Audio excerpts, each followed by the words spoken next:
agricultural system. I have a personal bias because I am a man of agricultural sciences. Second one is PLOS 1, which publishes from all the disciplines, and third one is Proceedings of the National Academy of Sciences, United States. So, when you go back to your hostel or home, just try to identify some leading journals of your discipline and try to see how the journals are making it explicit about their editorial policy, what are the scopes, what are the ethical standards that they have set that you are supposed to follow or adhere to. So, that will give you a fair idea what is the rule of the game at the international level. So, you see that they have given that editorial and journal policies. This is one section. I am not entering into that. So, what are the policies? Then what is the licenses? How the articles will be shared? What are the policies related to the licenses of PNAS articles? What is competing interest? I was mentioning competing interest. So, how to address the competing interests? Then this is for the reviewers. This is the peer review instructions. This is the ethical responsibilities of the reviewers. See that they have all given here, that is a publication fees. They have given it clearly that what is the fee, what are the payment options, right. It is much more clearly written in this journal also, that what is the scope of the journals, what are the different types of submission that they are accepting, what are the ethics of publishing. You see that first the declaration of interest, that is the competing interest. What are the declarations that they need from the authors, and then preprint. If your article is already in the preprint, you have heard of the term preprint, right. Before the peer review, you often share it in some institutional or personal preprint servers, so that you can start earning the citation well before your actual publication. So, what is their policy about the preprints? Now, you will see that when you start writing your paper, it will become very normal for most of the journals that you will be able to transfer the preprints from arXiv or bioarXiv directly to the journal. So, it is becoming more and more common. Many journals are directly receiving submission from the preprint servers also. Now, what is the policy that they have given? And this is something special for this journal. So, using inclusive language. So, you have to be gender neutral when using the language. The change of authorship, what are the rules of authorship, and if you want to change the authorship, what are the rules, what are the copyright policies, what are the rights of the authors, and what is the role of the funding source. This is very important. What role did the funding organization or funding agency play in the publication process? What model of open access they are following? And they have a very good researcher academy elsewhere. If you have time, you can just explore that. They have fantastic webinars that says take some 30 to 40 minutes classes on research ethics on different issues, right. And the most extensive ethical guidelines are given in the PLOS journals. There are so many. What are the best practices in research reporting? What are the policy regarding the human subject research, animal research? What are the competing interests? Disclosure of the funding source, licenses and copyrights, data availability, material and software sharing, ethical publishing practice, authorship. You see all possible issues that we have discussed as per the COPES guideline that has been made explicit, and they have a lot of resources in under every sub menu. So, I will request you to explore the PLOS journals authors guidelines. So, you will be able to know many things, many changes are taking place, and they are exhaustive in terms of setting their ethical standards.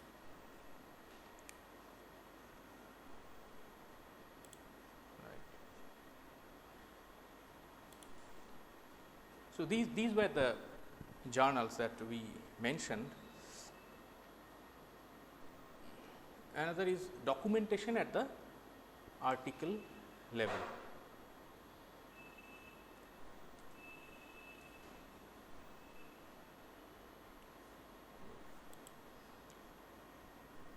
For example, this is one article published in Nature Biotechnology.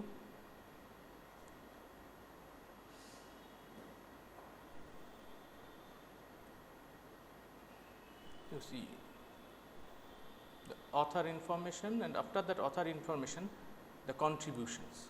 What is the role of different authors in the publication process? Who designed, who selected inbred lines, who conducted the transformation, who conducted field trials, who wrote the manuscript, everything is made explicit.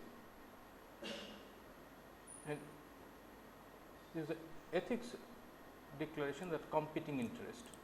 You see, this is very interesting. This work was funded by Corteva AgriScience, a for-profit. You see, this is a for-profit agricultural technology company. As part of its research and development program, all authors were employees of Corteva AgriScience at the time of their contribution to this work.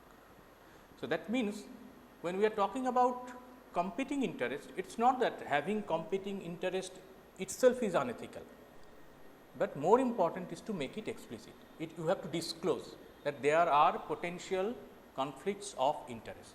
You see, this is a very serious conflict of interest, but they have made it clear, and Nature Biotechnology, they have accepted that. Now, at the same time, you see that since this is very sensitive, what they have written, it is neutral with regard to the jurisdictional claims in published maps and institutional affiliations, because in institutional affiliation, Corteva AgriScience is written. So, they have added one extra point to that.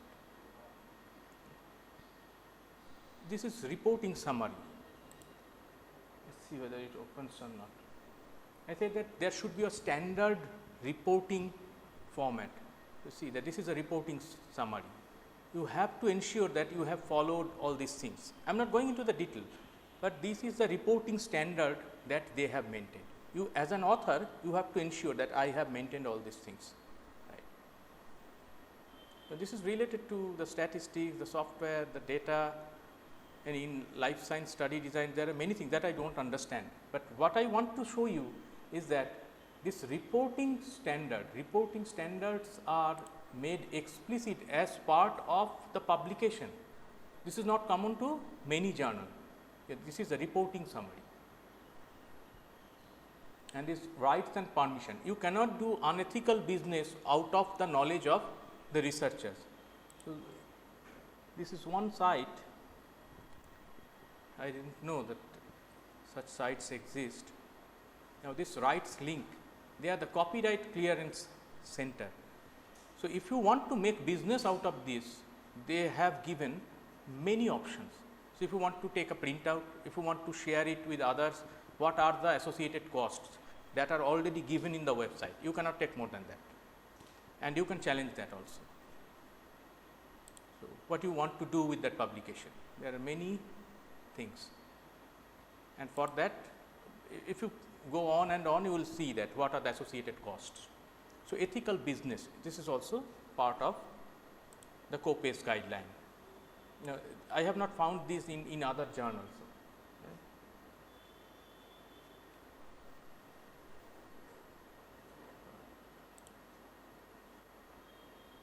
This is another publication which was published in PNAS. You see the same thing is the author contributions are made, and they are following a new model. PLOS is also following this model. Who is the reviewer of your article? Who has handled it? If they will, they willfully want to disclose their identity, their name will feature along with your article. So, he is taking the responsibility. I have reviewed this article. So, I am the handling editor. Right? So, that is the reviewer. Who is the reviewer? The two reviewers. The authors declare no competing interest. This is a common statement we used to make, and the copyright, you see that the Creative Commons attribution, non-commercial, no derivatives license. So, this is the model they are following. they have made it explicit. So, these are the different things in different journals. So, you will check the front page or the author guideline of individual journals and take up 1 or 2 or 3 sample publications from that journal and see how these things are documented. So, when you are writing a paper, you have to communicate all those details to the journals. So, having said this, I complete this scope part, that is looking into the things from a publisher's point of view, and I will enter now in the next section where we will look into the things from the author's point of view. Right.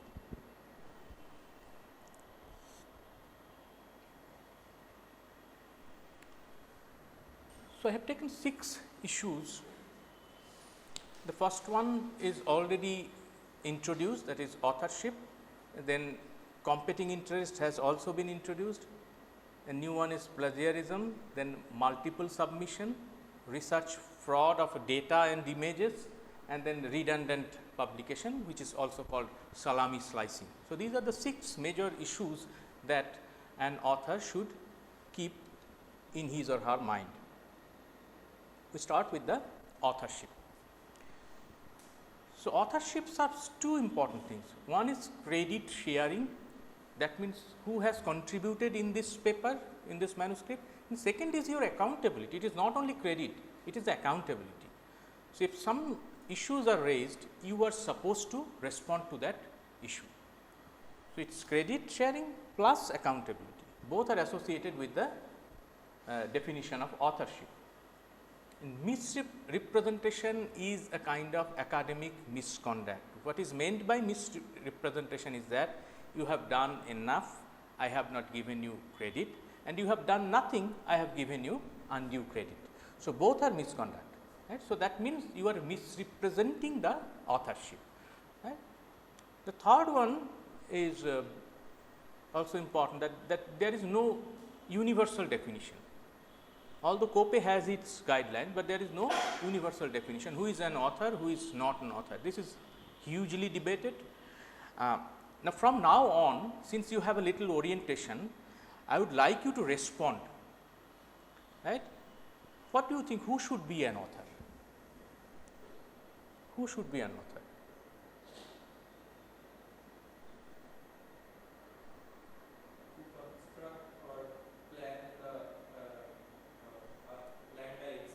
Plan the experiment. Anything more?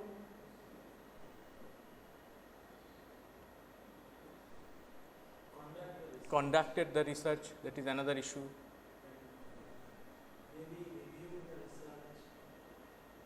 The review work, explanatory. Okay, then anything? Because there is no universal definition, different journals are following different rules, they have their own definitions.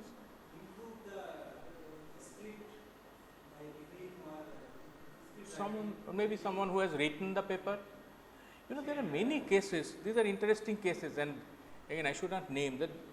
Even I have seen many of my colleagues who simply write paper, you know, but they have not designed the experiment, they have not conducted the experiment, they have not analyzed it, they are writing the paper. So, can they qualify as author? I am not sure. COPE says no, but many journals can accept that. And more importantly, when you are saying that, for example, AB, your name is AB, AB designed the project. Where is a proof that AB designed the project, designed the research? There is no proof. Right? So, there are still some gray areas where the journal editors are not police, their job is not to policing on the authors. The authors have to take the responsibility. So, there is no universal definition from journal to journal, the definition of authorship may vary, but as per the ICMJ definition, who has made significant intellectual contribution, this is very important, who has made significant intellectual contribution. The significant is a subjective term again, it may vary, what is significant, what is not significant. The intellectual contribution means someone who has physically done something which has nothing to do with the intellectual contribution. I have given my lab space to you, I have helped you to collect soil sample, I am not an author. I am not an author. I have done some mechanical job that generated some data, but I have nothing to do with the intellectual input that the manuscript represents. So, this intellectual contribution is very important.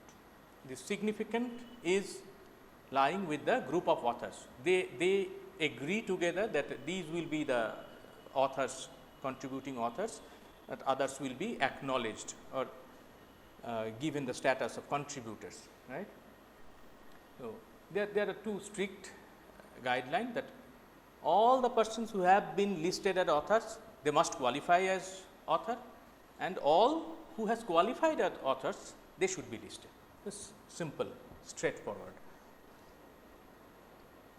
Right. Then criteria for authorship. What does Cope says? Cope said that again that substantial contribution. I was asking you, it's a conception and design, data acquisition, data analysis and interpretation. You have to participate in one or more of these things, then only you are an author. And also you have to draft or revise the article. Either you have to draft the article or you have to revise the article, and at the before the submission you have to approve the final version, otherwise you are not an author. So, these are the important definitions that Cope has put forward, that who is an author and who is not an author. So, when you are working with a group, you have the responsibility to assign authorship. Then what do you do? For example, the order of authorship. Who is the first author, who is the second author, who is the third author? So, this is a joint decision of the co-authors. You sit together. So, personally what I do, I sit with my graduate students. I say that, okay, for this objective of this research or the manuscript, who is writing the first draft of the manuscript and conducted the research, you have done that, you will be the first author. But I decide it before the initiation of the research. It is not when we start writing the paper. Before the start of the paper, you assign different responsibilities to different authors or the potential authors, and if they perform that truthfully, then only they qualify as authors. It may well happen in the initial meeting you say that, okay, you are the first author, you are the second author, and you see that in between someone is backing off, you can definitely drop his or her name. But it is the decision of the co-author. It is a collective decision that is good for maintaining the good environment of faith in a research group. Then what is the responsibility of the first author? First author is generally someone who has done the bulk of the research, maybe in the form of conceptualizing the research or conducting the experiment. So, the bulk of the work is done by the first author. It is expected. When you see Mukherjee et al., that means there are 7 or 8 authors, but still it is Mukherjee et al., that means it is expected that Mukherjee has done the bulk of the research. And the corresponding author, we already know that he is responsible on behalf of the group of authors to communicate with the journals for all possible instances, anything related to anything. Right? So, these two are the key persons in a author list. Then for some individual who has been involved in the study, but is not satisfying the journal's criteria, you think that he may be an author, a co-author, but he is not qualifying as per the journal's rule. You cannot do that. You have to put his name as contributor or in the acknowledgement section, right. It often happens that some research takes place in maybe 5, 10 or more than 10 centers. There are many pan-Indian projects or global projects where the experiments are conducted in different parts of the globe. So, what happens in that section, all the contributors' name, collaborators' name are listed, but again it is decided by the principal investigator, whether all will be co-authors or there will be some authors and others are contributors. So, that is decided by the principal investigator, but ideally that is decided before the project starts. When the project starts, they decide collectively what is going to happen. In many publications, you will see there are 50 authors. That means there were multi-locational trials or experiments.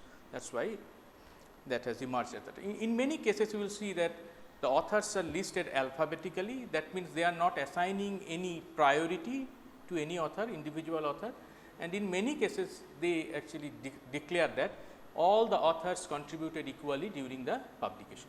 So, that means you are not prioritizing the authorship, all are equally credited. Right? And what is unacceptable authorship? This is very funny, but this happens, and unfortunately this happens, and this happens very, very regularly. The first one is a ghost author, that is someone who has done substantial contribution, but they are not featuring as author, they are not even acknowledged. In most of the cases, they are the paid author, and this is something very unusual and unacceptable, but there are persons in the industry who writes paper for others. So, they are called ghost authors, their names does not feature, but they used to take money for writing papers. And there may be guest authors, and they have contributed little, but they have been given authorship mostly because they are big names. So, if you include their name, the chance of your publication increases. So, they are guest authors. These are unethical. The third is no, it is not. It is fun, humorously it is called ghost or guest. So, that is why it is put in the quotation. Then gift authors have done almost nothing. I am just gifting you. Some friend will say that, okay, I am going to face an interview. Just put my name in your publication. It will be helpful for me for the assistant professorship or for any fellowship or postdoc position. This is also unethical. Right? And then anonymous authors, they are using pseudonyms. They are not using their original names. This also happens. I have not seen that, but this has happened because one of the recent National Academy of Science publications, Indian National Academy of Science publications, they have classified one group as anonymous authors who are not using their original names. And this can be avoided, but you will notice that recently most of the journals are asking for the ORCID identity from the authors, right? ORCID identity. That means that is uniquely attributed to you. So, if you are using your ORCID number, that means there is no question of using pseudonym. It is you, it is no one else. And sometimes it is called surrogate author. I said that you are not generating data, you are just writing paper. You are writing paper which is generated by others, the data generated by others. So, that this different types of things. Now, you have to respond. So, this is the problem one. It says that you are misrepresenting a scientist's relationship to their work. That means you are either giving credit or not giving credit. Right? So, what are the good practices?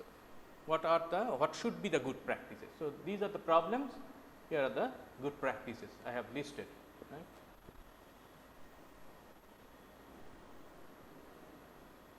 One say, just suggest me something. I am misrepresenting someone's name, and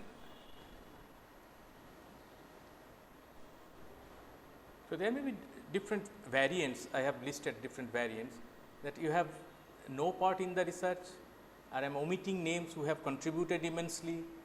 The ordering of the names are not commensurate to my contribution. I think that I should be at the second place or at the first place, but I see that I am in the 9th place. So, this is a disheartening experience for any lab member, and submitting a manuscript without the permission of authors. You say, okay, he is my good friend, he is my good friend or well known professor, I am putting his name. You cannot do that.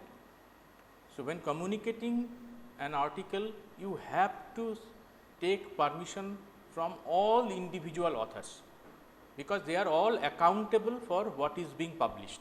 So, that is why you have to take permission. So, what are the good practices? The number one is that you review the journal's instruction, that who are authors, who are not authors. You simply follow that instruction. This is the first thing. Before starting the research, you set the clear expectation among the co-authors or group of authors, that who is going to be the first author, who is the corresponding author, what will be the position of author, or you are just going to use it, name them alphabetically and saying that everyone has contributed equally. So, we have to set it before the research, not before writing the paper. So, before the research. And then if you think, because it happens for many students, when you are working in a lab, you are relatively less powerful than your supervisor or the lab head. It may often happen that you are feeling that you are getting deprived, but there is not an appropriate platform where you can share that. This happens to many institutions. Fortunately, this will not happen here, I know, but if you work outside, maybe in a postdoc, if you go to Europe or America or any other foreign institutions, you may face similar experiences, and that has happened to many persons. There are lots of such stories. Right? So, you seek counsel from a trusted advisor, because ultimately you have to take the experience certificate from them. But if you are a graduate student, your supervisor will put a signature. Without that, you cannot get the degree. So, I do not know that whether there is a very straightforward solution to this problem, but better follow these good practices. This is the second problem. This is a ghost authorship. That means name is not mentioned, but he has written it. So, the good practice is that you put his name in the acknowledgement section. Is it mention in the acknowledgement section, and also mention the what kind of assistance you have taken from them. If you have paid them or given them any other benefits, what is that? You make it explicit. If the editor thinks that it is not publishable, they will reject your paper, but you will never be on the wrong foot. You have made it very clear that this has happened. Right? Second, consult the author guideline. This is common for all kinds of authorship dispute, or you consult the helpful resources like COPE, or any other similar kinds of body which operates in your discipline. Number 3 problem is the gift and guest authorship. Right? You have a very your negligible association, and still you have been given authorship. So, this gift and guest authorship, it should be vetted prior to submission. Sit together and decide that who are going to get the authorship. For example, your co-author may raise an issue within the institution also, that I did not allow him to be a part of this publication, but still my co-author or my supervisor has included the name. So, before that, before submission, you decide who is going to be the author, right? And at the same time the authorship guidelines. If you are not qualifying the authorship guideline, you are not maintaining the criteria of the authorship guideline of a given journal, never do that. And if you are bound to do that, make it explicit. This is a simple rule. For most of the issues of academic misconduct, things melt down to common sense. In most of the cases, things melt down to common sense. You will realize that this is something wrong, this is not going to be a right thing. You feel it, intuitively you feel that. So, the common sense is very important. So, best to follow the journal guideline. Right? Second issue is a issue of competing interest. It is getting a little boring, I think. It's a kind of monologue from one side, and things are not something which you can readily make a connection to, because you have not experienced these things yet, right? But still, I will suggest that this is always helpful if you become sensitized about these issues, because it is not only in this institution, wherever you go, this learning will be of some use, and you can always explore, and you can talk with your guides and other friends who are working in other institutions. Anyway, come back to that competing interest issue. we have already introduced the essence of competing interest in the first half of the presentation. So, it is a financial or personal interest. You see that financial or personal interest, it may be monetary, may not be monetary, or belief.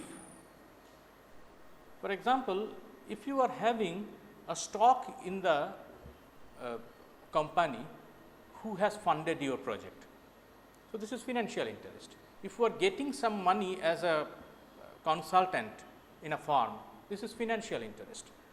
But personal interest, your friend or your previous supervisor or someone who is a good colleague, a collaborator, this kind of relationship, if you just mention his name or give his name, you can get some benefit in the future. They may invite you to attend one conference and they can fund the visit, like that. So, these are not directly financial, something is also personal.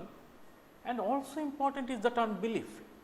For example, you believe in the organic farming and someone is believe in the genetically modified organism. So, in a trial you see that organic products are not enough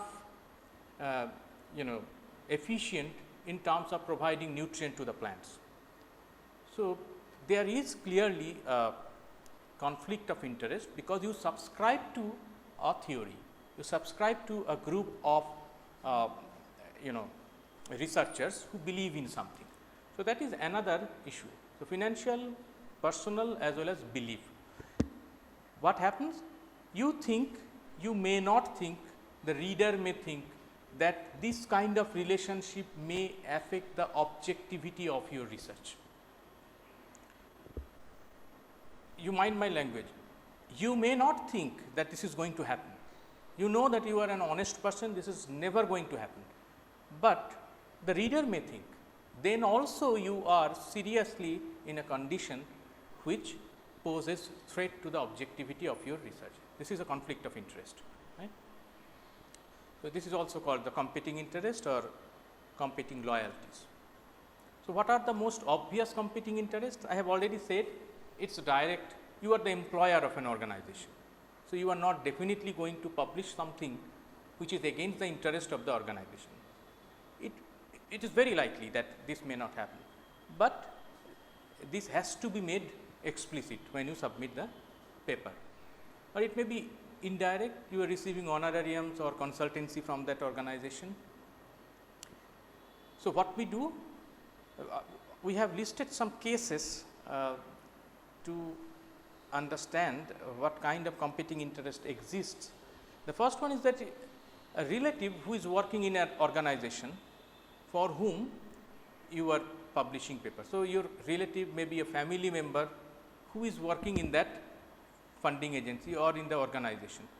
So, that may be a personal relationship. It may be relative, maybe colleague, maybe some collaborator, and then you are in drastic need of a publication. By any means you need to have a publication, without the publication your promotion will be halted. So, that is your self-serving stake, right, and maybe the personal belief, as I have said, that it is organic versus GMO kind of thing. So, you believe that this is more efficient than something which other group of scientists are claiming. So, this is your belief which is creating the conflict of interest, right. Now, this is very important. It can be potential or it can be actual. That means, it can really affect the objectivity of your research or it may not, right. But whatever is the case, you have to make it explicit that these are the possible conflict of interest that was present during the research and communication of the manuscript. So, that is why it is written. The full disclosure is the only solution. Full disclosure, you see that full disclosure, everything.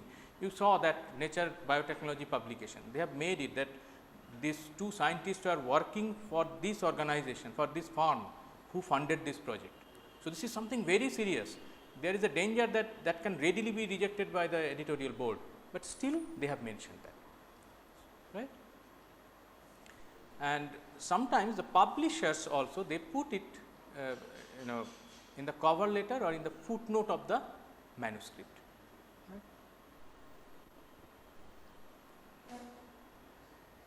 So, it often happens that if you are having a serious conflict of interest, that will be rejected on the very first day. You submit it and you have mentioned that this is the conflict of interest and your paper is rejected.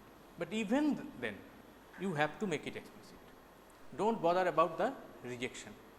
You disclose the conflict of interest, right. And one more thing that you will say, I have already said that having a competing interest is not unethical in itself, right. It may well happen and it often happens, because often it happens that you are funded by an organization and your publication is also funded by that organization. So, if something negative is coming up, that will be against the interest of the funding agency, but you cannot avoid that, but at the same time you have to mention that, right. So, this is problem 1. I have already said that undisclosed relationship that may pose a competing interest. So, what are the good practices? You say that the first, you state it explicitly, this is number 1. Number 2,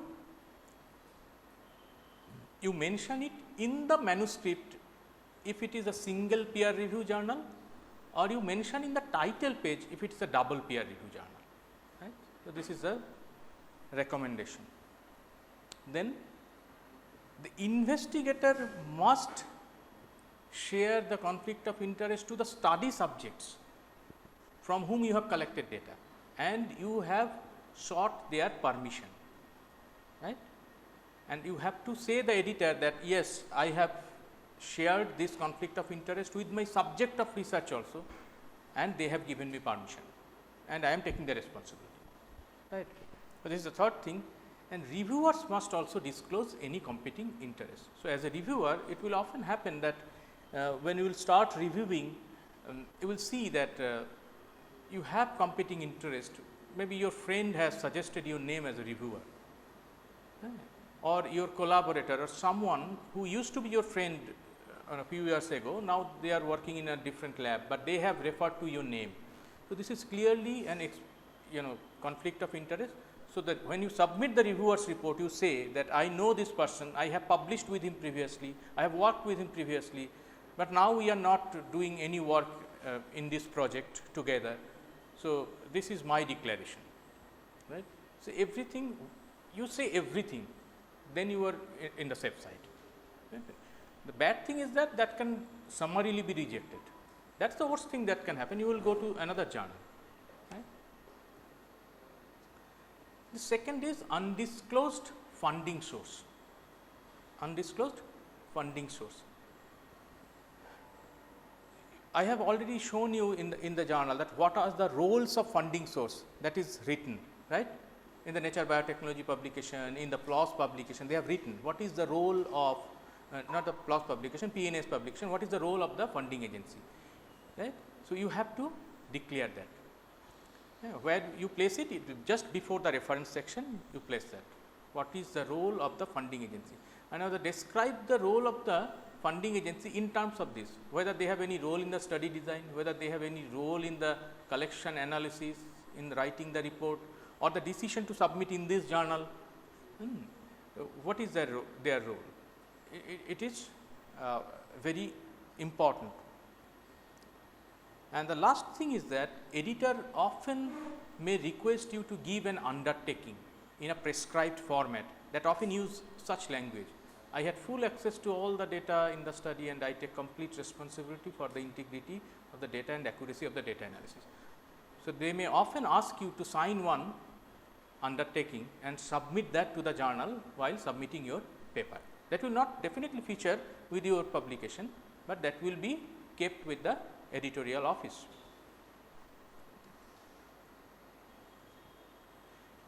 Third issue is the issue of plagiarism.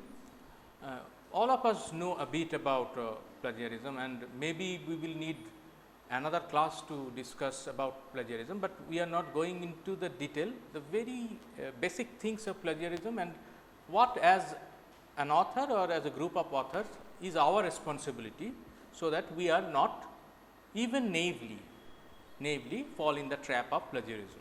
It has become very serious. Almost all the leading journals or even the average journals, they are using similarity index as a basis of accepting your paper, even before they put it into peer review.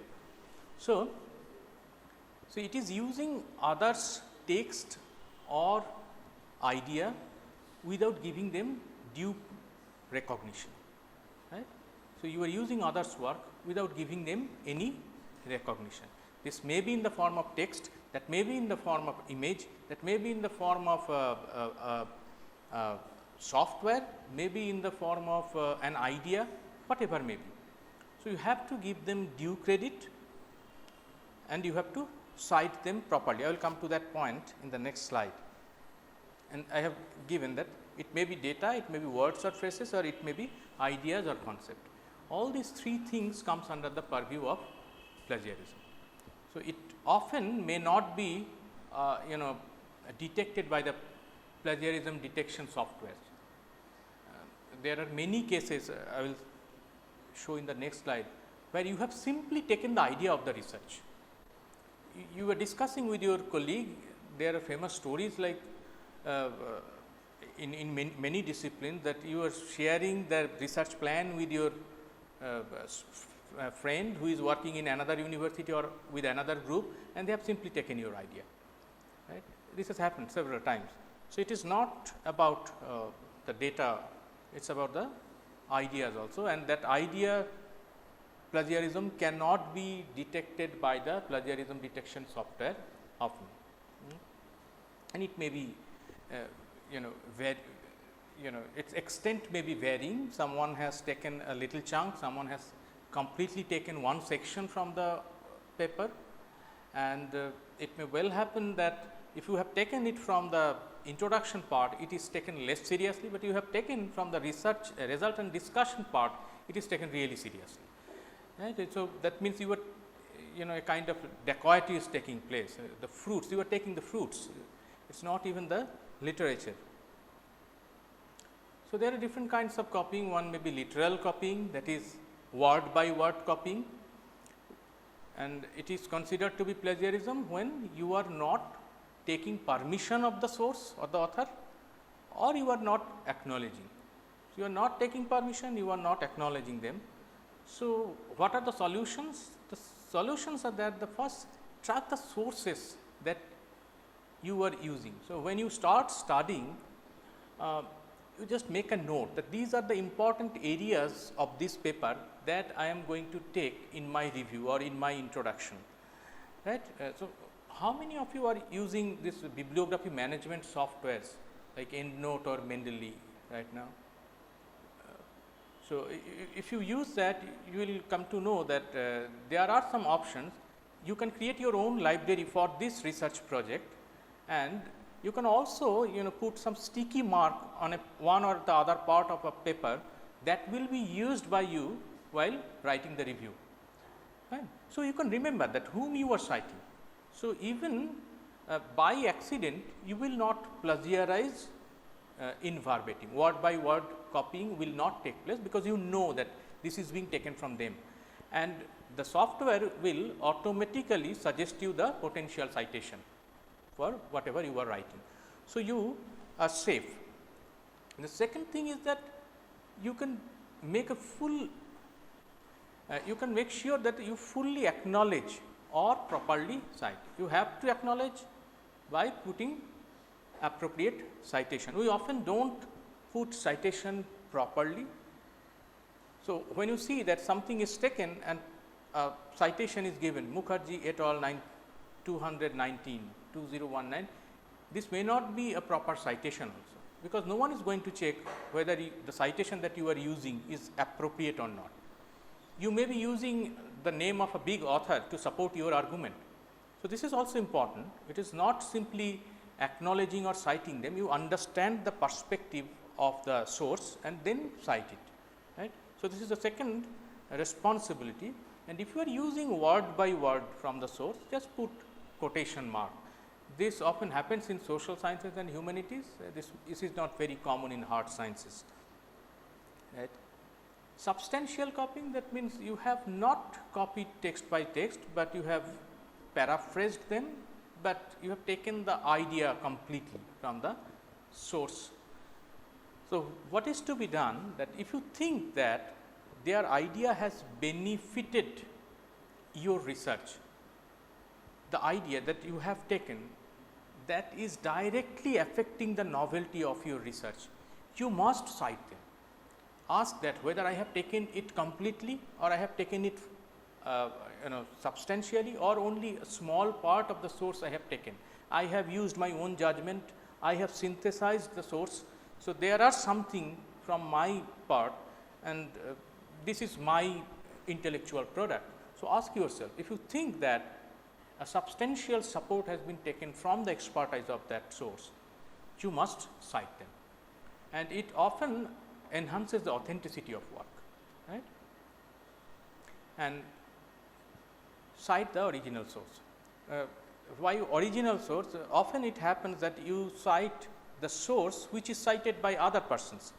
So, always try to see the original paper and read that, because when the original paper is cited by another intermediate author, the context might have changed, and still you are citing the original author. So, go to the original author, read their work and try to cite them, instead of citing the intermediary author.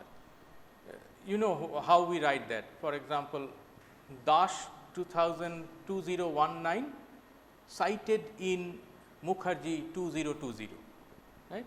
That means, this is the original citation cited by another author.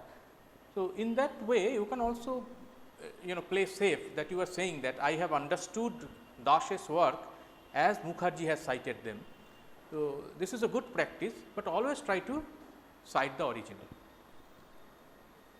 And then paraphrasing, you are not copying, but you are using your own word.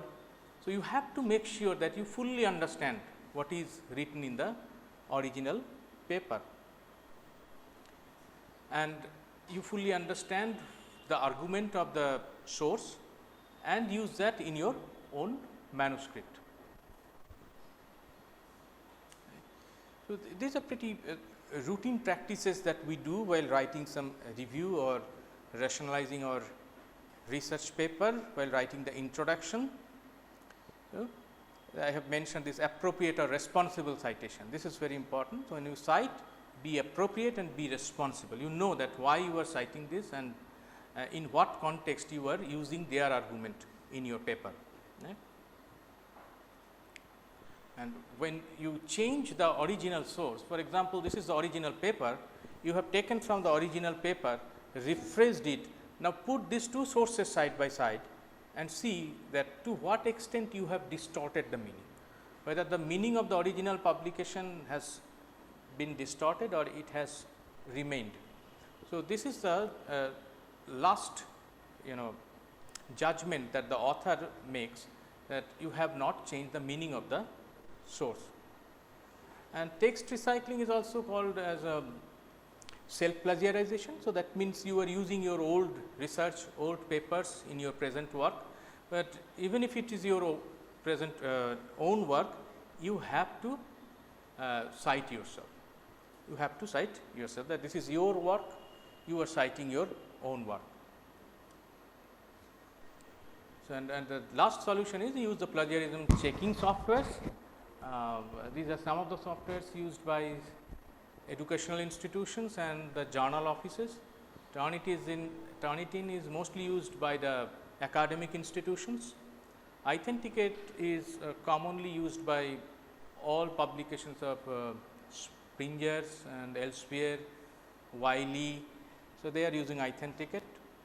Urkund is used by many higher educational institutions, and now increasingly Grammarly is also being used by some educational institutions. Maybe in the next class I can show you that how it operates within the plagiarism detection software, and what is the interpretation, what are the possible interpretation. So, I think I am very tired today, so I should stop here. So, we will continue from the fourth point in the next class. If you have any question, you can ask me, or you can write the questions and mail me. You can write the questions, maybe a set of questions, you can mail me, and that will help me to improve the slide in the next semester.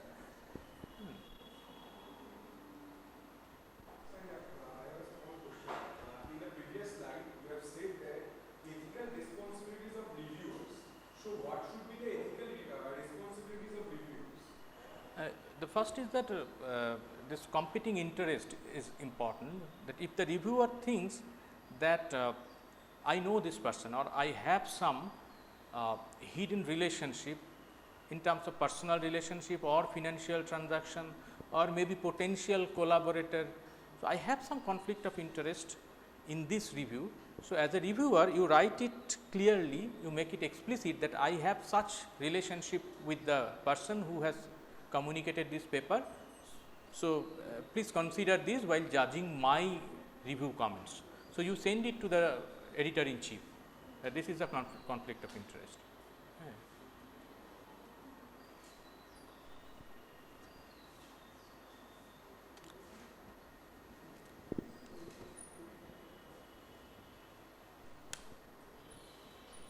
আজকে এটুকুই থাকতেন।